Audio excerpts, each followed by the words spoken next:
Empower Charleston is a diverse group of successful business people in our community that looks to invest their time, resources, and expertise to make strategic investments in low-country nonprofits. Charleston Hope stood out in the investment cycle in 2022 because they have been doing significant work and making vast improvements in Title I schools and the children in their programs, and they had significant demand to do more. Before simply doing more, they really wanted to reapproach what they're doing and how they're doing it. And so they had a chance to do a strategic review, and that aligned very well with what our partners were capable of providing. And Emily, as a leader within the organization, was a dynamic person that had a long history of supporting school and education in children, and she was ready for change and ready for the coaching to take the organization to the next level. When I first heard about the Empower Charleston grant from previous alumni of the Empower Charleston investment cycles, I knew that I wanted to be a part of it because, yes, the funding would be amazing, and I knew that it was going to scale and help replicate our programs.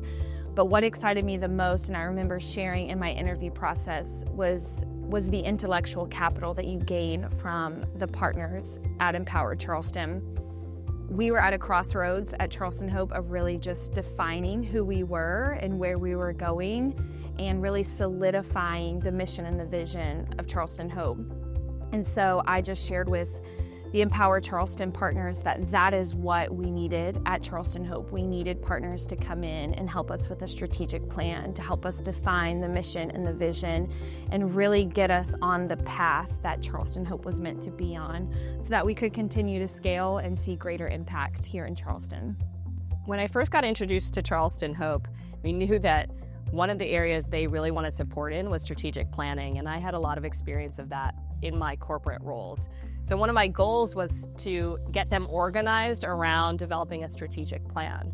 When we got into the work, we realized that we needed to go back to mission and vision first. Charleston Hope had made a lot of changes in their programming over the previous years, and they needed the foundation first. So we started in the strategic planning committee with mission and vision, and then from there, over the period of time that we worked with Empower Charleston and Charleston Hope together, we then built out a 3-year strategic plan as well, which now outlines all of the goals for the organization for the upcoming 3 years.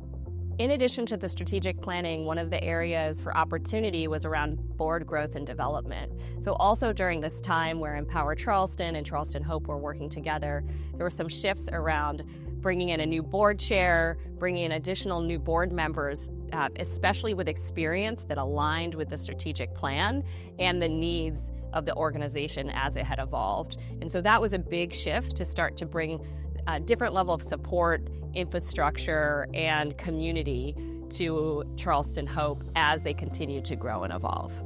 With the support of Empower Charleston, we've had a 92% increase in revenue in just the last 2 years. Our budget has nearly doubled, and through that, we've been able to hire more staff. We expanded to a new school in North Charleston, implemented more programs there, and we're just so thankful for the support from Empower Charleston to be able to do that. Empower Charleston, as we consider investments, we're partnering with people and leaders that can sell a vision and inspire others and develop teams. And so we're looking for those strong, dynamic leaders that are also coachable and are committed to growth.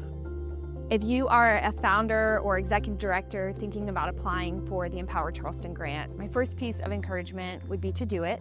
And the second one would be to be honest and transparent about where you are as a leader of the organization and where your organization is at. You don't have to know exactly where you're headed when you apply for this grant, but when you're honest about the weaknesses of the organization, of yourself as a leader, and you lean into that and express that you need help and you need guidance and you want the support, and that you're not there just for the money, that is really just going to make a difference, because they're going to see that you as an executive director are teachable, that you want to learn, and that you want to grow because you care about the mission, but that you're willing to do what it takes to grow and to scale your work and your impact.